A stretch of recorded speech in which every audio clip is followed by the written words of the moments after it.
ম্যানচেস্টারের football দুর্দশা গত কয়েক বছর বয়ে বেড়াচ্ছিল ম্যানচেস্টার ইউনাইটেড। এবার সেই মিছিলে যোগ দিয়েছে ম্যানচেস্টার সিটিও।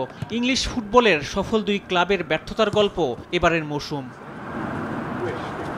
তবে খেলাটা ইউনাইটেডের মাঠে বলে চ্যালেঞ্জটা বেশি থাকবে সিটিজেনদের জন্য।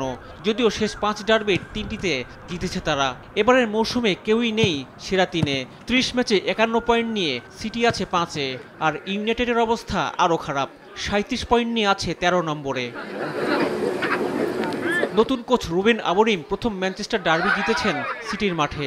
এবার ঘরের মাঠে ইউনাইটেড চাইবে জয় দিয়ে প্রায় 5 বছর পর আবারও প্রিমিয়ার লিগে 2টি ডার্বি জয় করতে। তবে এবারের মৌসুমে 23 ম্যাচে আগে গোল হজম করেছে ম্যান ইউ, যেটা হতে পারে চিন্তার কারণ। অন্যদিকে এক প্রকার মহাবিপদে মাস্টার ট্যাকটিশিয়ান পেপ গার্দিওলা। শেষ 10 ম্যাচের 5 জয় বলছে সিটিজেনদের বাজে সময়ের কথা।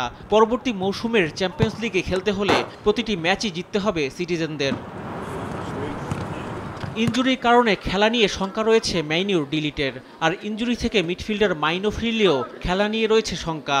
অন্যদিকে ম্যান সিটির হালান, রদ্রি, নাথান একে, জন স্টোনস, ম্যানুয়েল আকাঞ্জি এখনও ইনজুরিতে। ম্যানচেস্টার ডার্বি কার ফাড়া কাটায় সেটাই এখন দেখার। প্রিমিয়ার লিগের আরেক ম্যাচে টেবিল টপার লিভারপুল মাঠে নামবে ফুলহ্যামের বিপক্ষে। প্রত্যাশিত জয়ে শীর্ষস্থান মজবুত করার লক্ষ্য নিয়ে মাঠে নামবে লিগ লিডাররা। অন্যদিকে ব্রেন্টফোর্ডের বিপক্ষে মাঠে নামবে পয়েন্ট টেবিলের 4 নম্বরে থাকা চেলসি। রিফাত আঞ্জুম, দেশ টিভি, স্পোর্টস ডেস্ক।